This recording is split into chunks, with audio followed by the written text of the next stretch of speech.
tal, hermano? Buenas noches, ¿cómo están? ¿Bendecidos? Amén, gloria a Dios. Sin tanto preámbulo, vamos a arrancar primeramente orando. Amén. Padre, te damos gracias en el nombre de Jesús por este momento, Señor, donde estamos reunidos en tu casa, Señor, para adorarte, para bendecirte, Señor, y para recibir de tu palabra. Señor, te pido en esta hora, Espíritu Santo, que seas tú hablando a través de mi vida. Señor, en esta hora te pido que me vacíes de mí y que me llenes de ti, Señor. Y que esta palabra, Señor, hoy, primeramente a mí, Señor, haga un cambio. En el nombre de Jesús, creemos que tu palabra tiene poder. Le damos gracias por todo. En el nombre de Jesús. Amén, amén y amén. Gloria a Dios. Muy bien. Te invito a que abras tu Biblia en el libro de Hebreos. Hebreos 10, 23 al 25. Es fácil, te doy la pista, está después de Filemón. Así que bueno, fácil. Voy a Filemón, después está Hebreos. Gloria a Dios. Así que cuando lo tienen, me dicen amén. Vamos a leer la poderosa palabra del Señor. Es una palabra de aliento. En el momento donde uno se va desanimando, es una palabra que tiene que renovar nuestras fuerzas. Así que me dicen amén cuando lo tienen. ¿Amén? Bueno, dice así la palabra del Señor. Mantengamos firme, sin fluctuar, la profesión de nuestra esperanza, porque fiel es el que prometió. Y considerándonos unos a otros, hola, ¿me escuchás? Sí. Considerándonos unos a otros para estimular al amor y a las buenas obras, no dejando de congregarnos, como algunos tienen por costumbre, sino exhortándonos, o sea, animándonos. A veces tenemos miedo a la palabra exhortándonos, es animar, animándonos en tanto cuando veis que aquel día se acerca. Amén. Es interesante este pasaje, y últimamente a mí me pasa que ando mucho en la calle, hablo con mucha gente y me cruzo con un montón de cristianos que tienen una manera muy rara de vivir su cristianismo. Muchos afirman que no necesitan de una congregación para tener una relación con Dios. Muchos me dicen que la relación con Dios es algo personal, y eso es verdad. Hay una relación con Dios personal, es necesario, pero muchos hablan de que no necesitan porque hoy en día tenés redes sociales, tenés YouTube, tenés Facebook, tenés un montón de medios de comunicación en donde la gente escucha la palabra de Dios. Hay buenos predicadores, otros no tanto. Mucha gente dice, yo leo la Biblia, tengo la Biblia hablada con audio, veo el canal Enlace. Entonces hay cristianos que están viviendo una vida de esa manera, sin congregación. En parte está bien eso, que uno se nutra también cuando sale de la iglesia. Veo que Pablo habla de la fe como una carrera, y en toda carrera, en toda competencia, siempre hay dos partes. O sea, el entrenamiento, ¿no? Y salir al campo, a la cancha, a correr. Asimismo también con una carrera universitaria. Yo en una carrera universitaria tengo que hacer parte de la carrera estudiando en mi casa, en mi búsqueda personal, y parte yendo a cursar a la facultad, al lugar. La carrera de fe es lo mismo. No se puede separar una cosa de la otra. No podemos andar chueco. O voy a la congregación, pero en mi casa no busco de Dios. O no puedo estar en mi casa buscando de Dios y no venir a la congregación. Las dos cosas tienen que ser las dos cosas de la mano, siempre. Y se está dando, es algo que lo veo todos los días. Yo no digo que pasa acá, pero yo lo veo, me encuentro con mucha gente, muchos cristianos que viven ese cristianismo solitario, raro, ¿no? Porque no es el modelo bíblico del cual el Señor Jesús nos dejó. Si vamos al libro de los Hechos, miren qué interesante lo que dice en Hechos 2:42. Dice, y perseveraban en la doctrina de los apóstoles, en la comunión, unos con otros, y en el partimiento del pan y en las oraciones. ¿Qué quiere decir? Ya hablaba que la iglesia primitiva se juntaba. Cuando desciende el Espíritu Santo en Pentecostés, ¿qué decía? Estaban todos unánimes juntos. O sea, estaba toda la congregación en el mismo espíritu, en el mismo ánimo, pero juntos. O sea, no estaba uno acá, uno en su casa, uno en el colectivo. ¿Cómo dice que estaba cuando llegó el Espíritu Santo? Juntos. Ese es el modelo bíblico.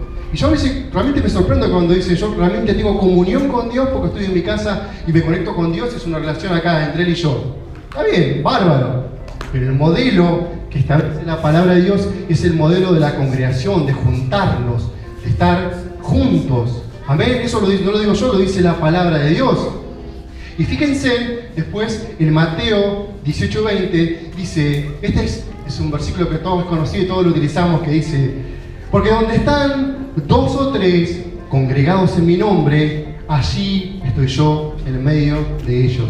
Y a veces yo he escuchado, hermanos, perdonen la palabra, pero cada sanata con esto, cada mala interpretación que dicen, nos juntamos con nuestro hermano en el nombre de Jesús a jugar a la pelota o a comer. Que no está mal, hermano. Tenemos que juntarnos a hacer deporte, tenemos que juntarnos a comer. Pero cuando decimos que estamos en el nombre de Jesús jugando, y es una sanata, un chamullo. Porque en realidad el propósito de esta palabra es juntarnos justamente con un propósito, que es el propósito de hacer la obra de Dios.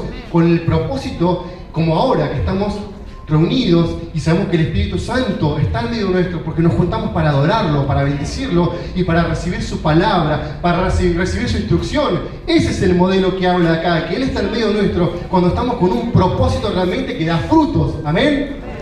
Pero que no se confunda, que quiero que presten atención y que no es que no se tienen que juntar, se tienen que juntar. Pero el propósito de que el Señor esté en medio nuestro es justamente para hacer su obra, para ser capacitado en su obra. ¿Amén? ¿Me va entendiendo? ¿Me va siguiendo? Así que, eso tranquilo que quedan 53 minutos, así que tranquilo, pero no, es un chiste. Pero yo quiero que presten mucha atención con lo que vamos a hablar ahora, porque es clave para nuestra vida de cristianos. Ahora, ¿para qué debemos congregar? Yo acá tengo 4 puntos, hay muchos puntos, pero te voy a resumir 4 puntos. Dicen los especialistas, los oradores, que quizás la mente humana más de 3, 4 puntos no retiene, se olvida, la memoria a veces falla. Entonces, vamos a resumir en 4 puntos que son fundamentales de por qué nosotros nos reunimos y por qué congregamos. El primer punto, que es básico para recibir el conocimiento de la palabra de Dios. Dios nos habla todo a nivel personal, Dios te habla, el Espíritu Santo nos habla de muchas maneras, pero hay algo que nadie puede negarlo, que el Señor habla a través de sus profetas, es histórico. Dios te va a hablar a través de tu pastor.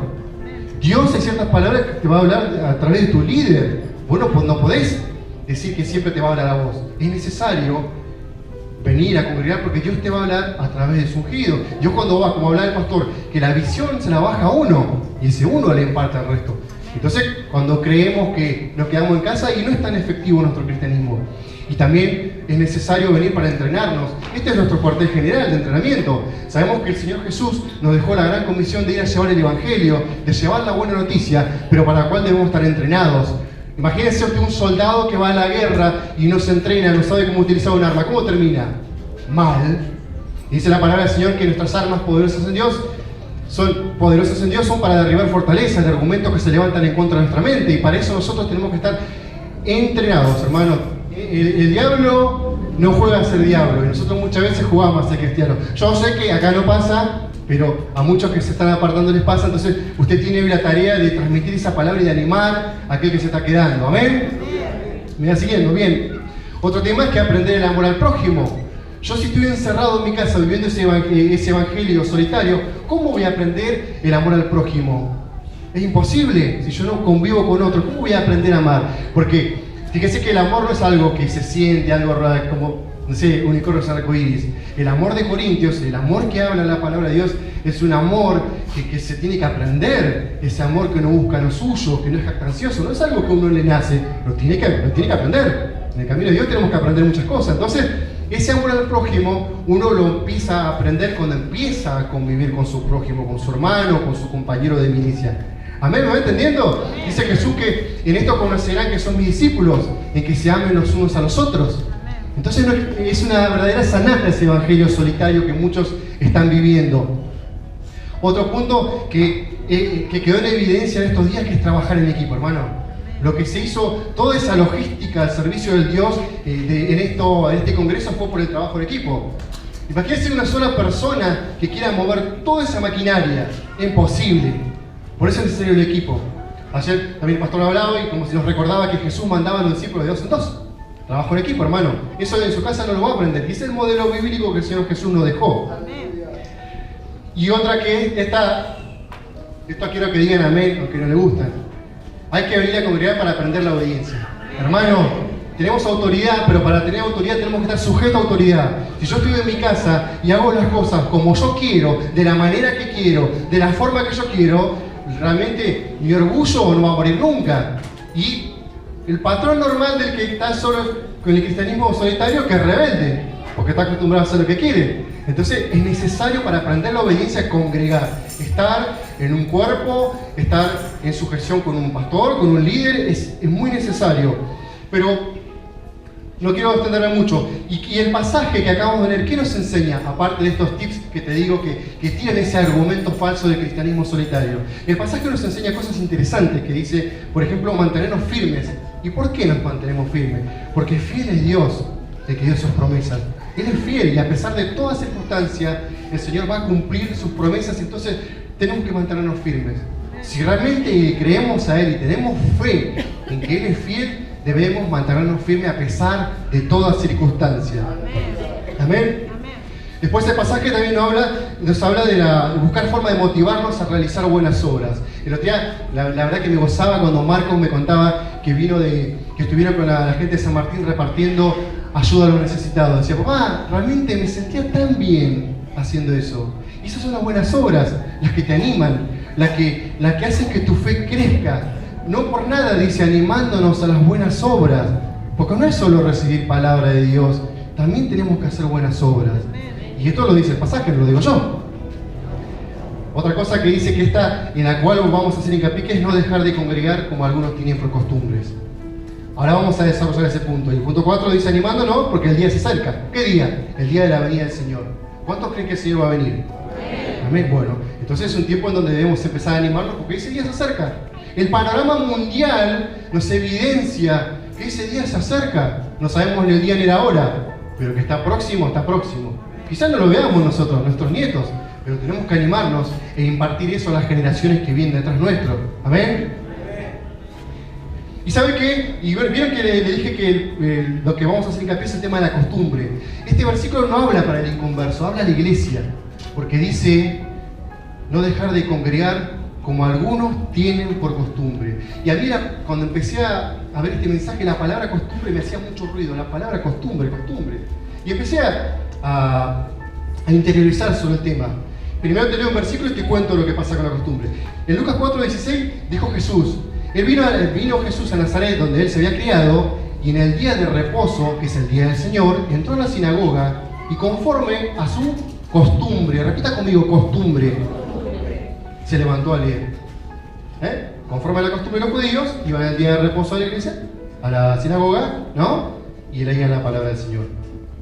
Y según el diccionario de la Real Academia Española, miren lo que dice costumbre, que es la manera habitual de obrar de una persona, o de un animal, o de una comunidad, que establecía por un largo tiempo de uso. Pasado en blanco es repetir todo el tiempo lo mismo.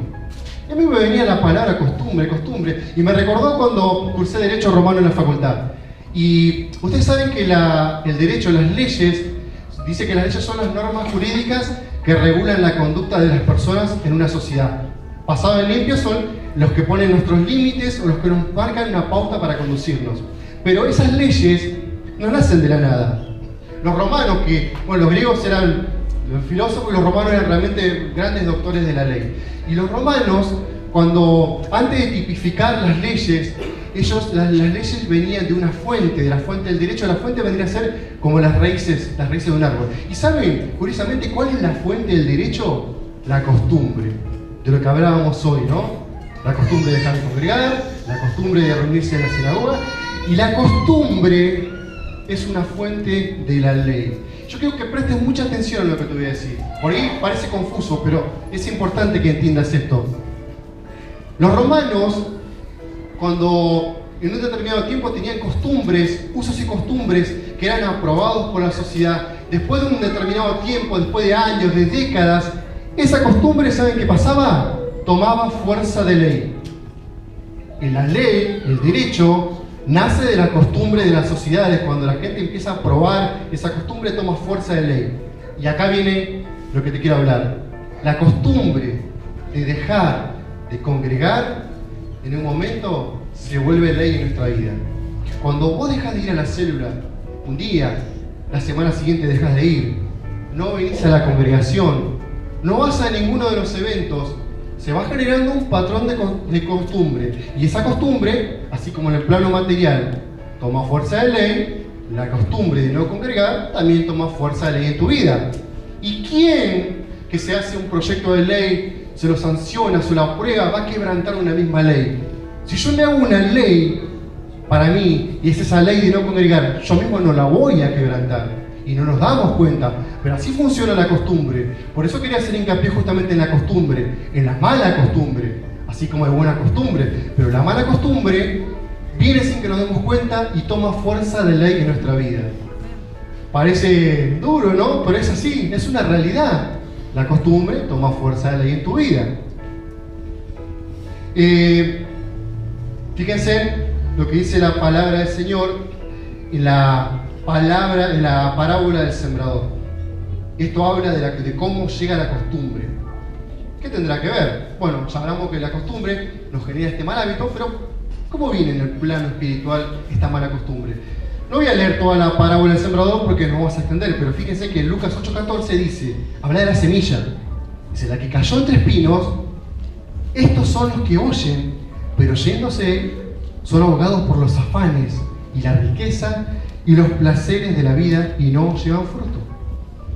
Muchos cristianos reciben la palabra de Dios, reciben la salvación, pero estos afanes de la vida, los placeres, las riquezas, los van apartando. Son los que empiezan a generar las malas costumbres, los que empiezan a cambiar las prioridades. Y hablamos de prioridades en cuanto a lo económico. ¿Cuáles son nuestras prioridades como hijos de Dios? Y a veces no nos damos cuenta, pero muchos somos ahogados por estos afanes y por estas riquezas. Y empiezan a estorbar nuestra vida espiritual y nos empiezan a apartar sin que nos demos cuenta. Porque el diablo es astuto, hace trabajo de hormiga, te bendice, a veces te bendice de más, y no toda la bendición a veces viene de Dios. O, yo siempre hablo con los chicos que tenemos que encontrar un equilibrio en las bendiciones. Los extremos son malos a veces. Fíjese lo que dice, vamos a analizar un poco este pasaje. ¿Qué son los afanes? Son las cosas normales, cotidianas de la vida, que no son malas, como la vestimenta, qué comemos, el trabajo. Dijo Jesús, ¿no? Que ¿por qué nos afanamos? Si Él cuida de nosotros. Él alimenta a las aves, viste a las flores, o sea, y a veces estamos tan afanados que estos afanes nos van separando y nos enfocamos más en esas cosas que realmente en lo que quiere el Señor. Entonces ahí empieza a entrar la mala costumbre. Las riquezas, ¿qué habla de las riquezas? Muchas veces trabajamos más de lo que necesitamos, hermano. Yo entiendo que muchos estamos obligados a trabajar muchas horas porque, bueno, es la realidad social, pero hay gente que realmente se afana tanto y trabaja y trabaja y trabaja y sus prioridades cambian y se vuelve una mala costumbre. ¿Qué hace? ¿De qué está hablando el pasaje? Que no se haga costumbre dejar de congregar. Y los placeres de la vida, que no son malos, porque juntarse con los hermanos a comer, a jugar a la pelota, no son malos. Pablo decía que todo me es lícito, no todo me conviene. Y habla nuevamente del equilibrio. Está bueno juntarse, es necesario juntarse, pero encontremos un equilibrio en todo, porque esas pequeñas, a veces juntadas que se vuelven y que son recurrentes todos los días, y llega un momento que te quita la prioridad de estar buscando al Señor. A mí pasó un tiempo que reconozco que me había enviciado con Netflix, y me pasaba horas y horas, hasta que me di cuenta, wow, sí, me hago cargo, hoy abro mi corazón. Y la verdad que la palabra es una espada de doble filo, primeramente para mí. Y la verdad que pasaba días enteros, hasta que me di cuenta, wow, qué infiel que soy con el Señor. Que me rescató, que me dio una familia hermosa, que me da la posibilidad de servirlo y yo me paso mirando Netflix. No es malo, pero no me conviene. Entonces, ahí empiezan a operar la mala costumbre con cosas que son buenas, que son lícitas. Pues no nos damos cuenta. Hoy el Señor nos hace conocer una verdad. Quizás a muchos ya lo saben, no le pasa, no es la palabra para vos, pero sí se la podés transmitir a alguien. Y dice la palabra de Dios que conoceréis la verdad y la verdad los hará libres. Amén. Entonces, no me quiero extender, pero para ir cerrando con el mensaje, quiero que analicemos este pasaje. ¿Se acuerdan de la conversión de Saulo? Todos conocen la conversión de Saulo, que Saulo iba a caminar a Damasco y se le aparece el Señor. Y el Señor, cuando se le aparece a Saulo, no le dijo, Saulo, ¿por qué persigues a mi iglesia? Él le dijo, Saulo, ¿por qué me persigues? Jesús ya estaba a la diestra del Padre. Pues, presta atención a lo que le digo. ¿Pero a quién perseguía a Saulo? ¿A quién asolaba? A la iglesia. ¿Y Jesús qué es? ¿La cabeza de qué? De la iglesia. Entonces, así como En este pasaje nosotros vemos que Saulo perseguía a Jesús. Asimismo, nosotros cuando rechazamos, asimismo cuando vos rechazás a tu líder, cuando le clavás el visto y no le respondés, cuando te oponés quizás a los proyectos del pastor, no estás en contra del pastor o en contra del líder, estás en contra de Jesús. Porque el líder, el pastor, somos todos parte del cuerpo de la iglesia del Señor, que Jesús es la cabeza. Entonces creo que tenemos que entender que cuando nosotros nos oponemos a los proyectos de la iglesia o al líder, porque no te gusta, te estás oponiendo a Jesús. Es así. Y si analizar el contexto del pasaje, le decía, Saulo, ¿por qué me persigue? Él no lo perseguía, Jesús estaba a la diestra del Padre. Amén, ¿se entiende? ¿Van comprendiendo a qué quiero llegar? Entonces, es importante que empecemos a analizar realmente a quién estamos a veces rechazando, a quién estamos abandonando, qué es lo que estamos dejando de lado. Dice la palabra del Señor. Hoy hay varios versículos, pero dice, siempre como dice nuestro pastor, con la Biblia todos y la Biblia... Fíjense en lo que dice en la parábola del tesoro escondido.